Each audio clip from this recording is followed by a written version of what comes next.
welcome back from the Edge of Eternities debut to the debut Aftershow. We are here to dive deeper into all things Edge of Eternities, so thanks for tuning in for the debut. We're going to spend the next hour-ish talking about a lot of what you've just seen, as well as revealing some new cards and learning a lot about mechanics and abilities, where they came from, how they were designed, all of that sort of jazz. To do that, we have three fantastic guests with us today. Gentlemen, why don't you introduce yourselves, say a little bit about what you did for Edge of Eternities. We'll start here. Hello, I'm Andrew Brown. I was the set lead on Edge of Eternities, and that's about it, yeah. That's the important part, yeah. I'm Ethan Fleischer. I led the vision design team for Edge of Eternities. Hi, I'm Mike Turian. I'm executive producer for Magic, and I did the product design for Edge of Eternities. Yeah, so we're going to talk about all of those topics. We're going to launch right into this, pun somewhat intended, where we're going to talk through each of the mechanics. We're going to show off some cards you may have already seen, you may not have already seen, and go from there. So let's begin with kind of one of the, we'll call it one of the workhorse mechanics of the set, which is Lander. So this is a new token that we can create. Tell us a little bit about Lander and where it came from. Landers are artifact tokens that represent little landing shuttles. You know, very often in a science fiction setting, people will go down on the shuttle and check out the planet, find out what's going on the planet. We wanted this set to be big, and one way to go big in a Magic game is to have lots of mana available so you can cast expensive spells with big splashy effects. And so the Lander tokens allow you to ramp to get more mana. Well, let's see our first preview card here, which is Siege Ship Impact. So this is 1 and a green for an instant, destroy target artifact or enchantment. Pretty straightforward, but then if its mana value was 2 or less, create a Lander token. So then you see that text in there for the Lander token. It's an artifact with 2 tap. Sacrifice this token, search your library for a basic land card, put it into the battlefield tapped, then shuffle. So this sort of land searching, I mean, we see it on a green card here. Is this a specific sort of green ramp ability? Are we seeing this in all colors? Where does Lander show up? Landers are on all 5 colors, and so and it sort of evolved a bit as we continued iterating on the design of the set. The initial version of Lander tokens were double-face tokens, like we saw in March of the Machine, where they were an artifact on one side. You could pay 2 mana to transform them, and they were an artifact land on the other side that could tap for any color that any of your lands could produce. Okay. But Andrew, why don't you tell us where things went from there? Yeah, so after the flip tokens, we took out DFCs from the set, and then we kind of had this infrastructure for the Landers still in there, so we had to figure out how we wanted to change them to kind of fit with the rest of the set. So we went to the sacrifice version to get a basic land from your deck onto the battlefield tapped. We also liked that version better because it also fixed your mana instead of just kind of putting you in the same situation that we had with the Reflecting Pool-esque line of text there. Now, obviously, we've only started talking about the texture of the set, but they presumably just watched the debut video. So where, Lander, this sort of token, we've seen it before with glue, with food. It's sort of a glue mechanic that holds a lot of things in the set together. Right. So how does this token matter for other things in the set? Yeah, so the token matters a ton in the set infrastructure. So, for example, the black-red theme is sacrificing creatures or artifacts. Landers are a great thing to sacrifice if you have too much mana and you have a loose token around. It also really works super well with the Void mechanic that we'll see later on. And it also helps with the Warp mechanic, as Ethan was saying, in a set where you want to have a lot of mana. With Warp, you want to have a lot of mana to cast the second side of your cards. So Landers kind of work with all of the mechanics and kind of tie in and make the gameplay mesh. Now, we do have a second Lander card to show off, which has a little bit of a twist on creating them. So this is Emergency Eject. 2 and a white instant, destroy target non-land permanent. Its controller creates a Lander token. Are we going to see a lot of giving your opponents a Lander token? Is this sort of just a one-of deal? Yeah, I think this is really actually the only card that gives your opponent a Lander token. But like Ethan was saying, landers show up in all colors, and this is a very white way to create a lander token. So white removal generally always is about attackers or blockers, or if it's more unconditional like this, it will give the opponent a cookie, like with Swords to Plowshares. Yes, yeah, it's a classic shape of a white removal spell. Yeah. All right, and then we've got the lander tokens we can show as well. So there are 5 of them that you can pull from booster packs. They're going to look a little something like this. Yeah, so you can see each of the 5 major civilizations from the Sothera system are represented on these lander tokens, and they're all color aligned. All right. It'll work well, right? Because you go and sacrifice it, and you're like, oh, I'm going to go get an island? Okay, I got to remind myself of that ahead. All right, now let's move on to a slightly bigger mechanic. So this is Station, one of the more exciting new additions from this set. Tell us about Station.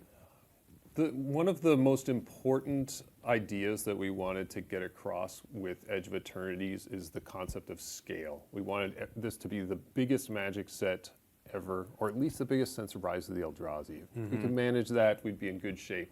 And one of the things that space operas often have are gigantic spaceships, just huge ships, vast planets, and sort of try to blow people's minds with how the scale is so much larger than anything they've experienced in their life. So we made these spacecraft with a brand new mechanic called Station, where you can tap your creatures to put charge counters on them equal to their power, and then they have a threshold at which they get powered up, become more powerful. So most of them have some effect immediately. So the Sarima here searches for a legendary creature card, but then once you get 7 charge counters on it, it becomes a huge spaceship that can battle your opponent. And then some of them have more than one of these nodes where abilities are unlocked. We'll get to see some bigger Station cards later. Well, I mean, we can make that later now. We can throw up. So our next one is actually, I believe, from the Commander product. So when we, right? Nope, never mind. Wrong one. Let's show Infinite Guideline Station, not from the Commander product. We'll get to those in a moment. So this is Infinite Guideline Station, and also doesn't, I'm completely off book here. So this one does not have 2 different things, but talk a little bit about Infinite Guideline Station before we get to the ones with 2 levels.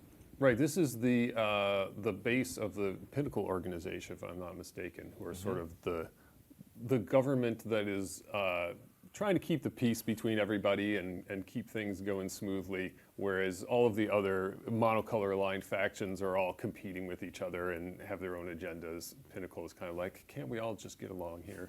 So it's a rainbow color. All right. What? So we'll get to those Commander ones in a second. This is a new card subtype. What were some of the challenges in designing these stations? The main challenge with designing Station is mainly around the tempo of the game. So normally when you play an artifact like this one that just costs 5 mana, it's a pretty big tempo loss. And with Station you do have to have creatures and charge them up. So a lot of the things we did were mitigate that tempo loss here. So for example, on Infinite Guideline Station, you'll get a lot of robots if you have a lot of multicolored creatures. And as you'll see more of these cards come out, you'll also see more of them may interact with the board. They may accrue you resources immediately to kind of mitigate that immediate loss of tempo of just playing a big expensive thing that just sits around for a little bit. Okay. And, so far we've seen some rare stations, big splashy effects. Are there lower rarity stations that we're going to see? Yes, we're going to see a lot of lower rarity station cards. They are a pretty key integral part to Limited. A lot of the infrastructure around that is kind of made to make Station shine. One thing that I'll like to call out once we see the warp mechanic is how well those 2 mechanics really synergize together. That makes sense. All right, now let's see the commander face cards. So when we revealed the commander decks some time ago, we revealed sort of the secondary commanders, but the face commanders are actually spacecraft for these decks. So here we have Hearthole, the World Seed, and as Ethan was saying, this one has multiple levels. So talk a little bit about the multiple levels. Yeah, so the first level here gets unlocked when you have 2 or more charge counters on it. So pretty quickly you can get to the point where you're sacking lands to draw cards, and then eventually you'll have time to get to that 8+, which is when it becomes, a win condition, a giant flying artifact creature. You'll notice it doesn't say this can be your commander on here. The commander rules have been changed to allow these spacecraft to be your commander, so we no longer have to write on there. As you can see, there's a lot of words on this card already, so not a lot of room for anything else. Yeah, and when it levels up, this is like previous sort of leveling cards. It keeps the previous abilities, correct? Yes. All right. Yeah, and it actually even turns into a creature when it hits that 8+, right? So for the ones that have 2 levels, you'll see a power toughness earlier if it wakes up as a smaller version. Yeah, I don't think there are any that do that, but we could have done it. Yeah, Maybe it was just in playtesting we did. Yeah, it. there are no stations that turn onto a creature before their final level. While we were developing it, we noticed that you have to put a dice on it to track it, and then sometimes that can be a little difficult. So one of the things we discovered internally is if we just make the final level always the creature, you can just take the dice off and then understand that this is a creature the whole time. Makes sense. All right, let's see the second commander face card from Counterintelligence. There it is, In-Spirit Flagship Vessel. So blue, red, and white. Excuse me. For a legendary artifact spacecraft. Tell us about this one. Well, I mean, the name of the deck is a pun, and this is all about counters. It's all about charge counters specifically. There's all kinds of different ways to make and use charge counters in this deck, which is very, very cool and exciting theme that we haven't really done before in a commander pre-constructed deck. So. Yeah, and one of the cool things about Station while we were developing is we were debating on what counter to use. And we ultimately ended up on charge counter because it was flavorful in terms of, you build up your station, you charge it up, and also there was a lot of previous Magic infrastructure around charge counters, so you can take all of your Mirrodin cards that add charge counters and put them onto your spaceships. Yeah, and it's additionally nice, right? So Station itself is a sorcery, but if you do happen to get an extra charge counter on at instant speed, all of a sudden, Right. You've turned your spacecraft on, and it's a nice surprise for your opponent. Nice surprise. Okay, let's move on to our next mechanic, which we've referenced a few times. Warp. So let's take a look at Warp. What's Warp? Warp represents the ability of traveling faster than light, which is a staple of the space opera genre. You've got to be able to get to other planets, and you don't have several years to do it, so you got to cheat on relativity. So yeah, we made this mechanic to represent that, and it allows you to cast the creature for a lower cost, but the creature will go into exile at the end of the turn. And then you can cast it again from exile for full price later. So, and many of these either have haste or have enters the battlefield triggers or leaves the battlefield triggers, so that you kind of generate some value along the way, which I'm sure you appreciate that. Of course. Well, it is very reminiscent of Evoke as well, but I do, I love the flavor of it, like you said, cheating, like beating relativity, and but how, did you all start with the idea that you wanted to represent faster than light travel as a mechanic? Did you start with this mechanic? How did this one come to be? This was more of a top-down. And it's like, okay, we know we're going to be going faster than light. We're going to have to go into hyperspace, right? And what does hyperspace mean in Magic? We have all these different zones, and any one of them could be it. But it seemed like the Exile Zone was sort of the most outer spacey kind of extra-dimensional place, traditionally speaking, for Magic. So that was where we ended up pretty quickly. Yeah. All right, let's see our first card in Warp, which is Weft Stalker Ardent. 2 in a red for a Drix Artificer. 2/3.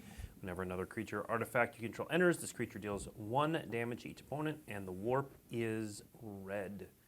So talk about the shape of, like, is the warp cost always less than the casting cost? Or what sort of abilities did you put on these? What are we hoping to see here? So a lot of the time with warp, not every single time, the warp costs will be cheaper than the casting costs of the actual creature. And like Ethan was saying, you'll generally have a enters the battlefield effect, maybe haste, or a lot of the time you'll have a more enchantment-like ability on this card right here. Okay. Right, so this one doesn't generate any value itself. You need to combine it with some other cards.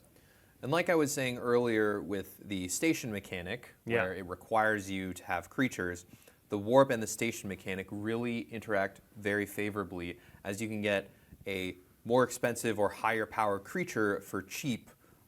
So when you have a station out, you can warp your creature. It can have its enters effect. It can have its enchantment effect. But then you can also tap it to put charge counters on your station. So it kind of works well together. Yeah, because you don't need haste for using station. That's correct. Right. Although if the creature itself has haste, then it can attack. Otherwise, right, it's just waiting around. So tapping it's the perfect use. All right, let's see our next card with You Warp. can see this is a Drix. This is a new species that we're good encountering call for out. the first time. These are an alien species that have the natural ability to warp themselves. Everyone else has to use spaceships, but the Drix can do it biologically somehow. Very cool. All right, let's see our next preview card, which is Timeline Color, another card with Warp. This one has a slightly different warp cost.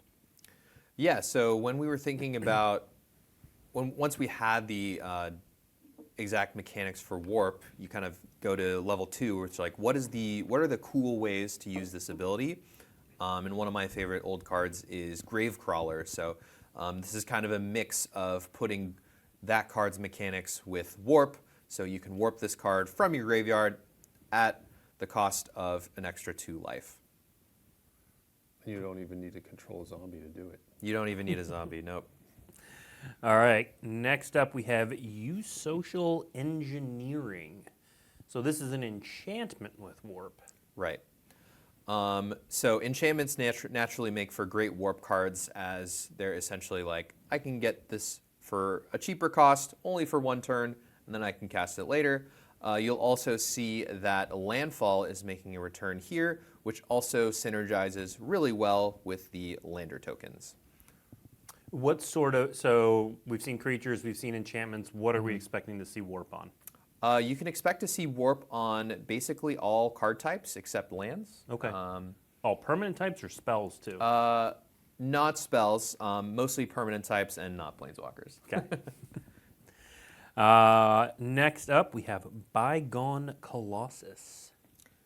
So this is my favorite warp card in the set. Mine too. It was originally called Combo Golem for a very long time. Yep. Because that's essentially all it does.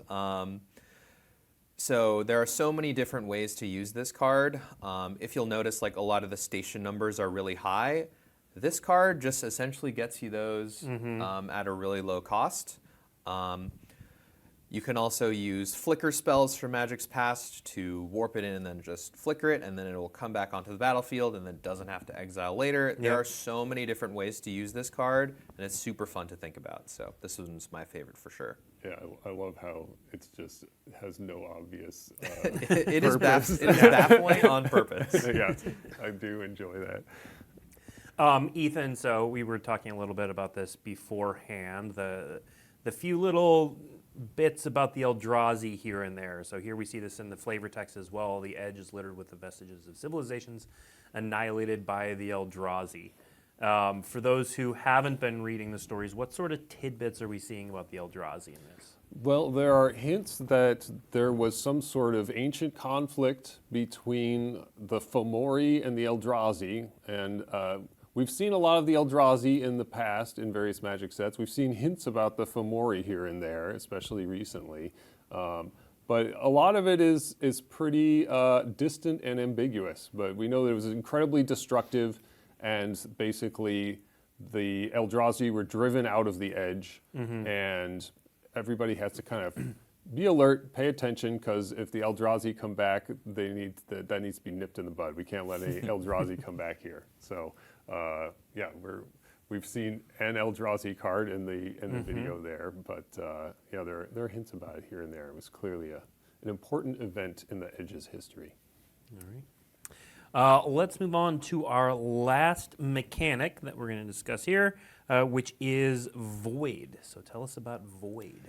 Void is less about classic space opera trope stuff than it is specifically inspired by the world building that the world building team did. We all got really excited about the Monoist faction, which is the black faction. They worship the sort of black hole-ish object in the center of the Sith era system and have all this like creepy costumes and think that, you know, they want to usher in the time when every molecule in the universe collapses into a singularity. They're like, this is what it's all about. Then we'll all be together again with our dead loved ones or whatever. It's like, great. So super cool. We loved it. And so we made a mechanic that was kind of specially for them. They were clearly like the standout faction. I like the other four factions just fine, but the Monoists were just like so unique and cool.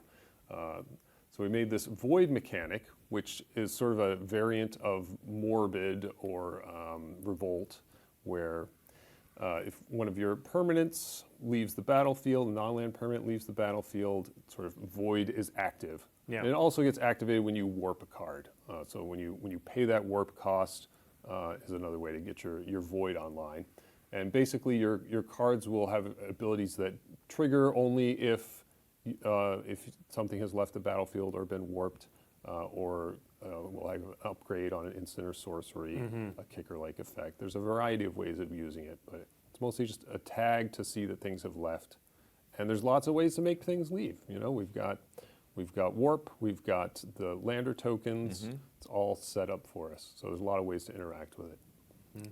And I don't want to gloss over the part that you said at the top of that, which was non-land. Was that a lesson you all learned from Revolt? What do you mean by lesson?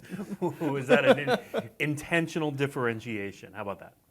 I think so. Like when we're like creating these environments and things have to feel flavorful, like land leaving the battlefield, especially with like fetch lands in older formats, it does feel kind of cheaty, and it doesn't really feel naturally like Magic. So we intentionally left off land here just to make sure that we can actually give you a bigger reward. So like if we leave land on, then we have to kind of make sure that things aren't as powerful because we know that it's really easy to skirt that.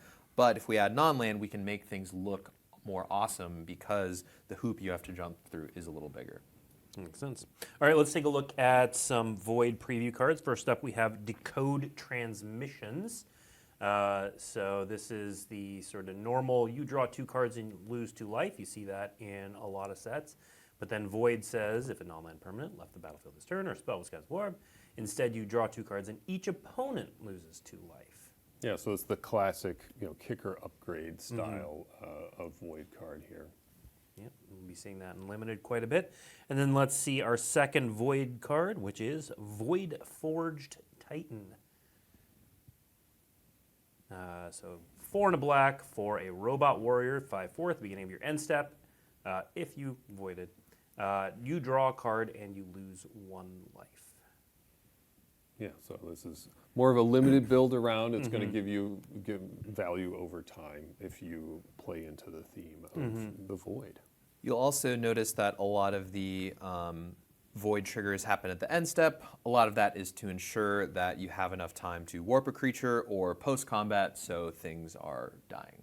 Okay. And you mentioned, Ethan, that this was black line. Are all Void cards black? Are there any that seep into other colors? Yeah, there are a lot of Void cards on red cards as well. Okay. It's primarily in red and black. Primarily black. All right, cool. All right, now we're going to move into the slightly less structured part of the program where we just show off some cards. These are cool cards. We're showing them off for a reason. For various reasons, but they're not as organized as being about mechanics. So we're just going to show some cool cards and talk about them. Let's start with Emissary Escort. So Emissary Escort, 1 and a blue for a 0/4 robot soldier, artifact creature. This creature gets +X/+0, where X is the greatest mana value among other artifacts you control. Tell us about this card. So with Edge of Eternities and all space operas, we're going to gravitate towards artifacts. So there are going to be a lot of artifact build-arounds in this set. And Emissary Escort is one in a long line of those cards.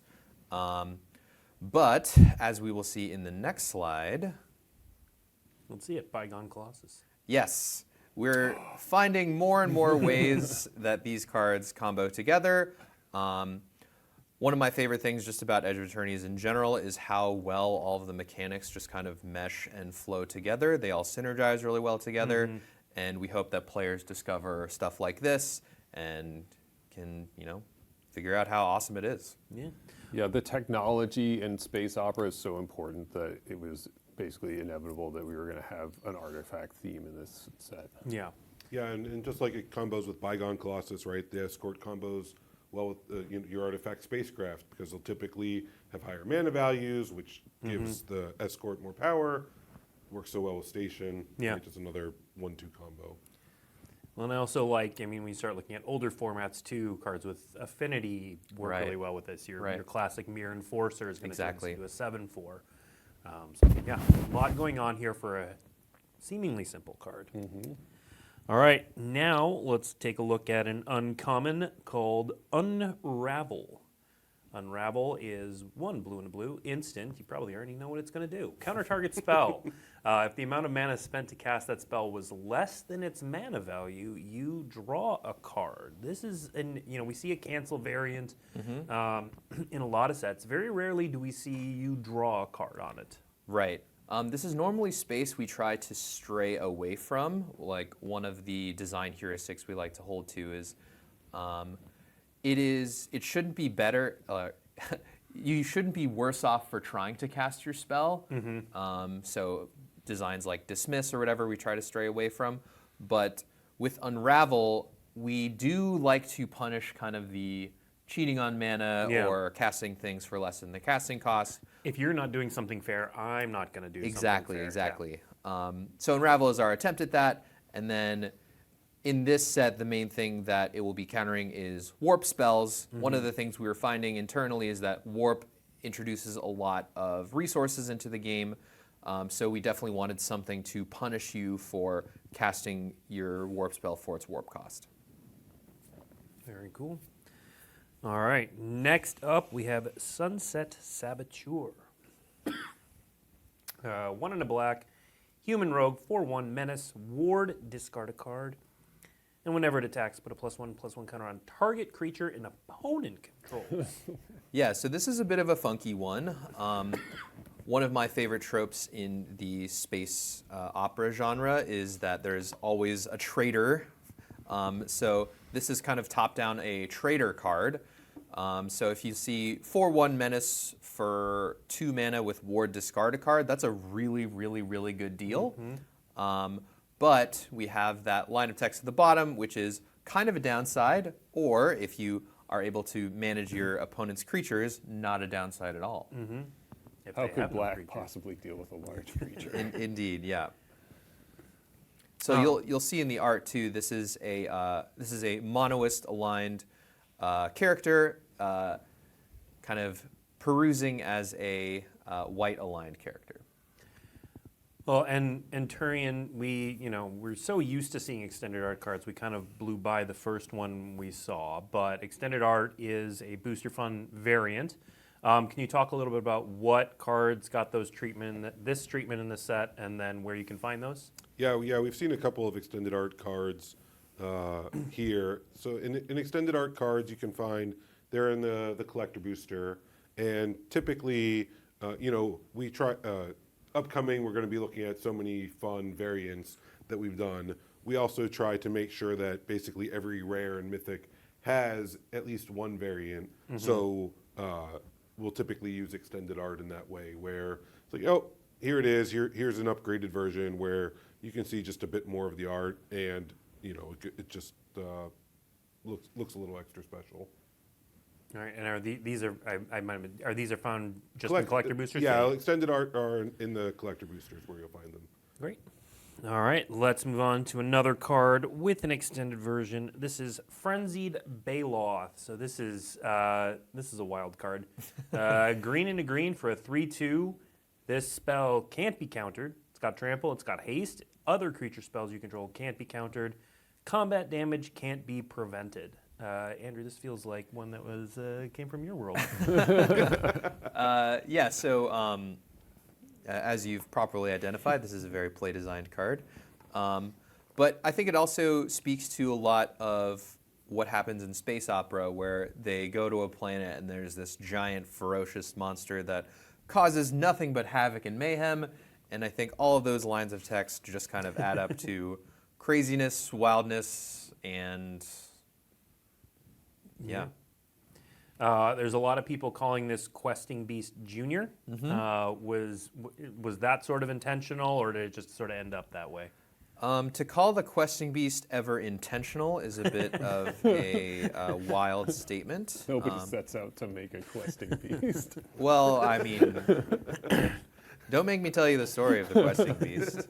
Tell us the story of the Frenzied Baloth. One day we will tell the story of the Questing Beast. Today is not that day. It's upstairs. I got it. Anytime you want. Tell us the story of the Frenzied Baloth, though.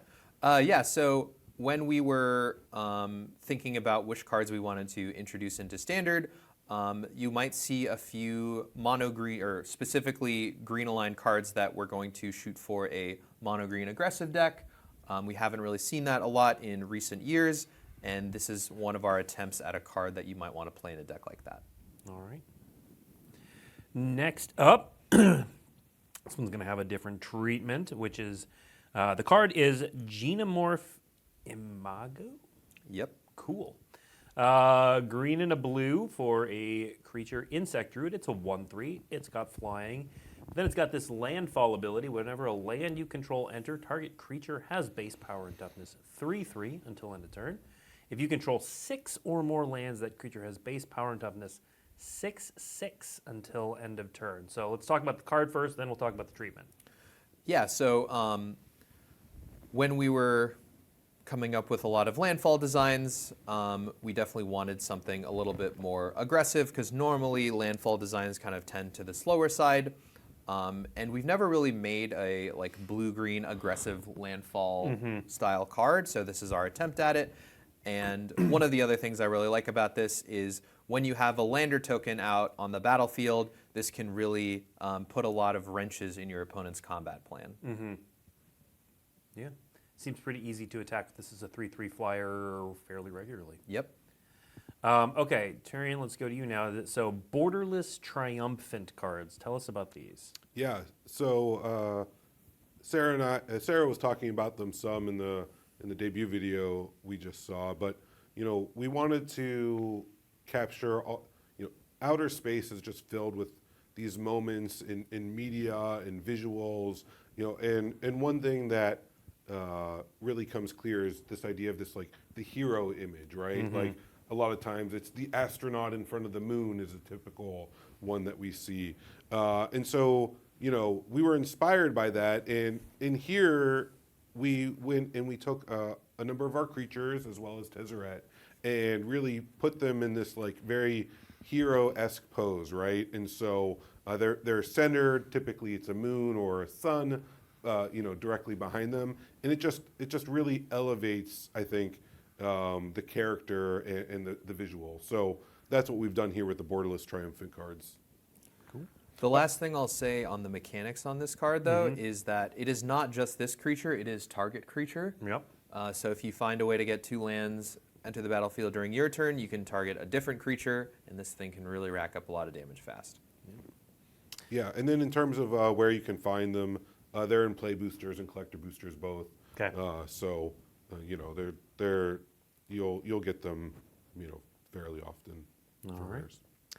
Our next preview card, Singularity Rupture. So 3, a blue, 2 black. It's a sorcery. Destroy all creatures. Then any number of target players each mill half their library rounded down. Wow, this combines 2 very popular cards. 2 very popular cards. So how did this card come to be? So this card came to be by just thinking about all of the disasters and crazy things that happen into space. So the idea of this card came from, I was doing a ton of research on what happens in space, and sometimes black holes collide. And I was thinking about what are 2 awesome magic effects that can collide and come together and do something awesome. And here we are. All right. Very cool. Next up, Sir Vondum the Lucent. So here we have an uncommon legendary human knight, 2 white, a black, and a black for a 4/4. Whenever Sir Vondum enters or attacks, other creatures you control get +1/+0 and gain death touch until end of turn. So this is very emblematic of the black-white limited theme, which is a go-wide deck. So Sir Vondum is really good at buffing a lot of your other creatures while also being a reasonable card on his own. Oh, so is this like the signpost card for white-black? This will be the signpost card. Okay. Are the signpost cards all legendary creatures? Are they various things? There's going to be a mix, but one of the things we've done with Edge of Eternities is you'll see multiple versions of our main characters at one at uncommon and then one at a higher rarity, and it'll show them at different points of their life.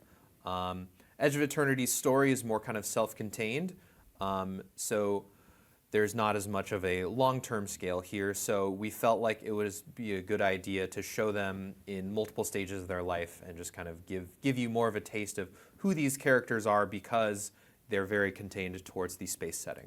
Gotcha. All right. Next up, we have Virulent Silencer. So 3 mana for an artifact creature, Robot Assassin. It's a 2/3. Whenever a non-token artifact creature you control deals combat damage to a player, that player gets 2 poison counters. This was not on my bingo chart. So one of my favorite cards from actually Neo Kamigawa is the Virus Beetle because to me it's the ultimate combination of a pun of robots and viruses. Sure. And when we're thinking about space viruses, I also immediately think to poison. Okay. So this is actually a very doable quest in Limited. I've won with it a couple times. And my favorite thing about this actually is that it can stack. So if you have multiple Virulent Silencers out, one connection will get you 4 poison counters. Yeah, I feel like this is very much at home with the 1 sliver card and the 1 Eldrazi I was going to ask, card. is this the only poison counters card? This is the only poison counter card in the set, yes. Okay. All right. Cool. So challenge accepted to all you poison lovers out there. Next up, we are going... So that's kind of it for the main set preview cards. We do have some bonus sheet cards and some promos to talk through, though, as well as the kind of core 10 basic lands. So there are a number of basic lands in this set because they are awesome and spacey, but these are... Turian, why don't you tell us about these basic lands, where you get them, what's going on here? Yeah, so these are the regular basic lands. We were during the debut, we saw those beautiful full art versions. Here we have what you're more typically going to get So you do get these in play boosters.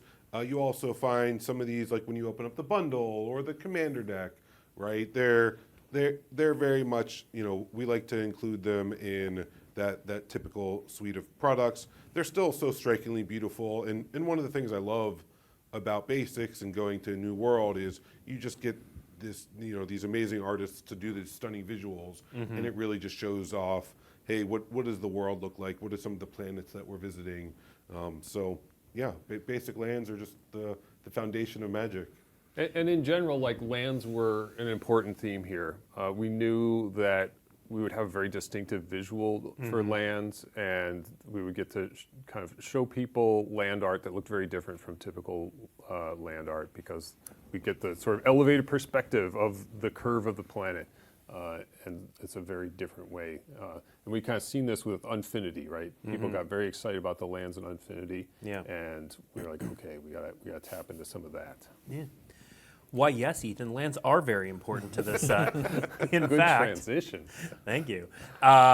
We created a whole bonus sheet of lands. So we're going to show off some of those. We saw, obviously, a few of them in the debut video. But first of all, let's talk about how the bonus sheet of lands came to be. Where did that idea originate from? Isn't that your idea? So when I think of space, I think of going to a lot of different places and seeing a bunch of awesome things. And when I think of translating that into gameplay, it's definitely with lands.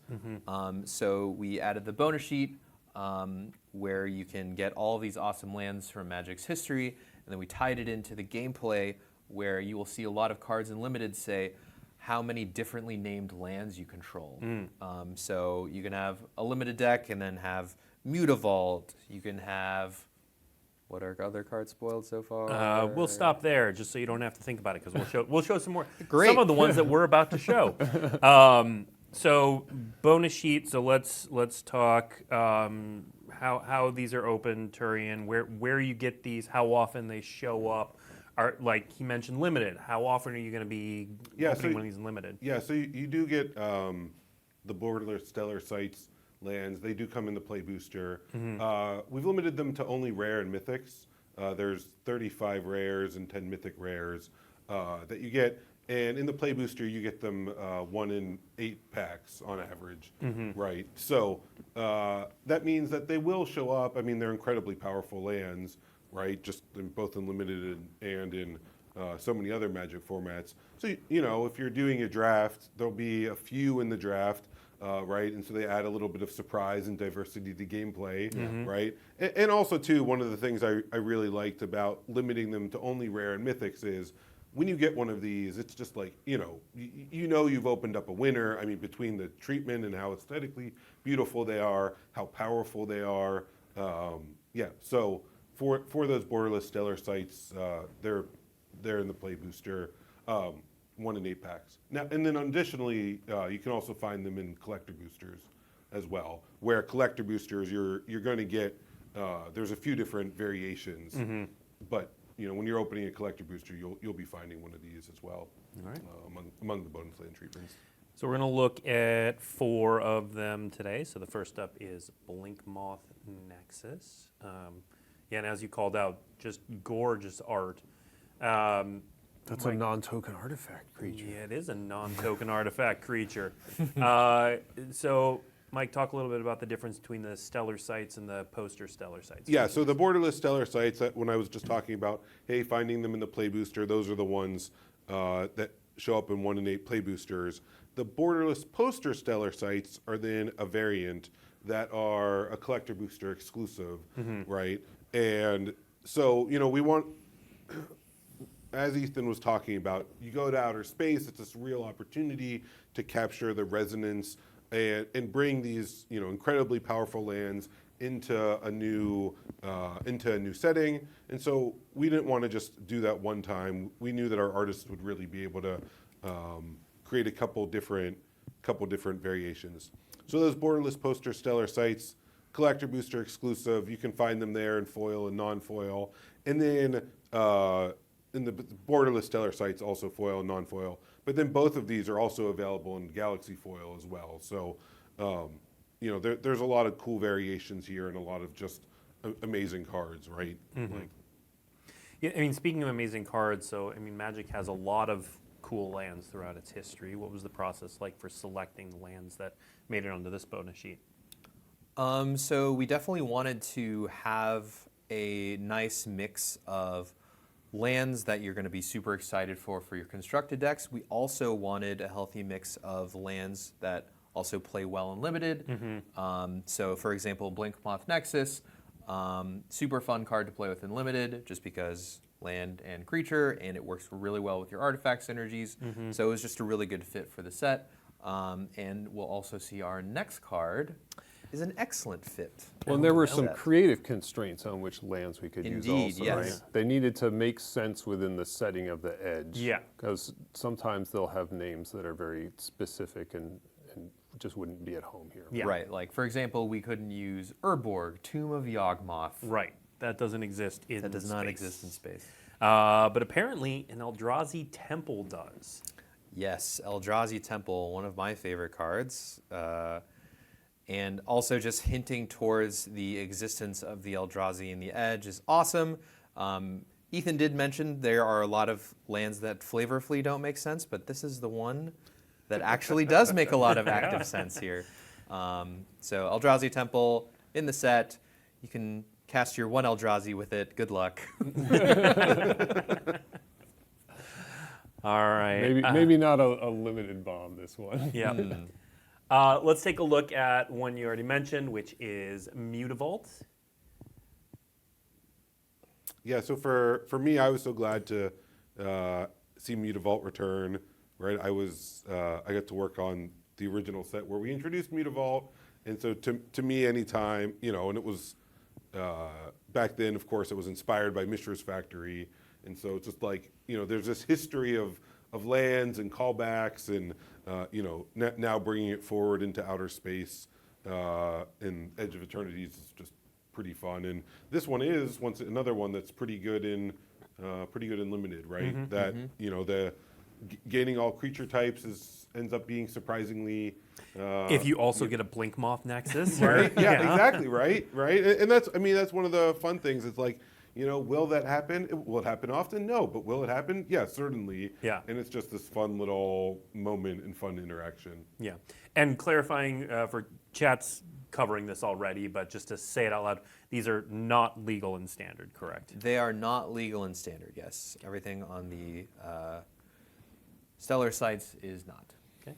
Yeah, and we tried to indicate that. If you look, I know in the bottom left of the cards, fairly small, but you see it says EOS down there, right, where the Edge of Eternity cards say EOE. So that was just trying to indicate, hey, these are special cards. They're they're stellar sites. That's what the S is for. Well, we'll stay on that topic a little bit because one of the other ways that we often indicate that is with a different set symbol, but these don't have a set symbol. Yeah. So as we're going through and looking at them, right, the creative team and the graphic design team wanted to really use this idea of, instead of scale birds, right, birds that show scale, there's these idea of like scale spaceships, right, Sure. the scale ships. And you can see one there zooming through the Mutavault. And they all break the frame, right? They're breaking the frame. So as we're going and looking at images upcoming, you'll see even more of them.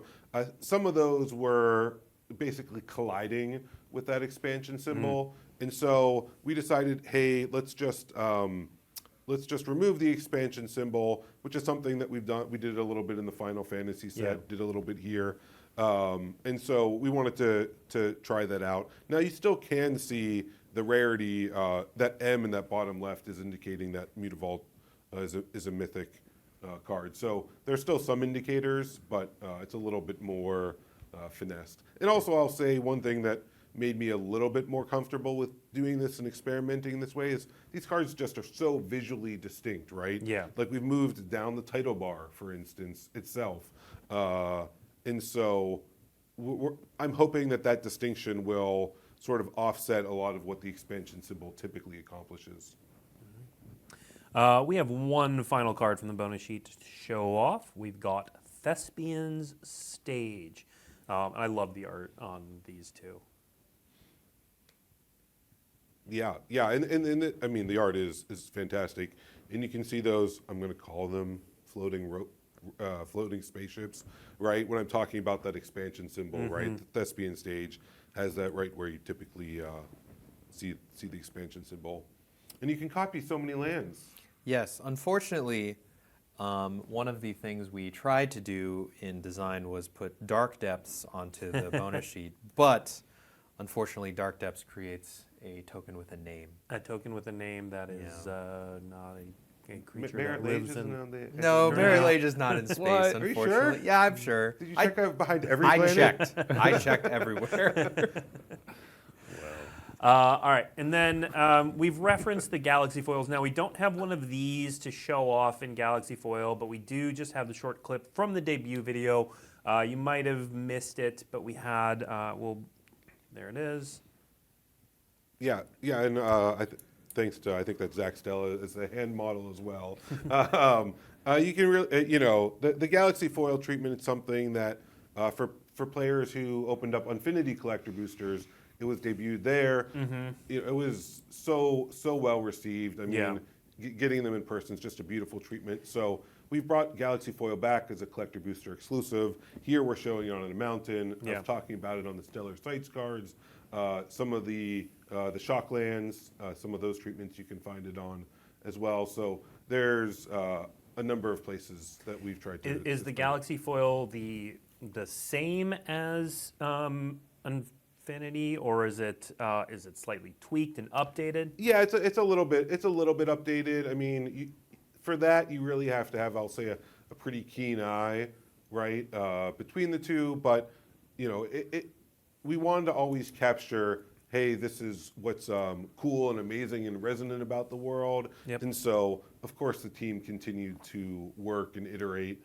But for a lot of that really is customized to the card itself, right? The team really works to with the art and the layers of the art to make sure that that Galaxy Foil shines through appropriately and doesn't over or underwhelm.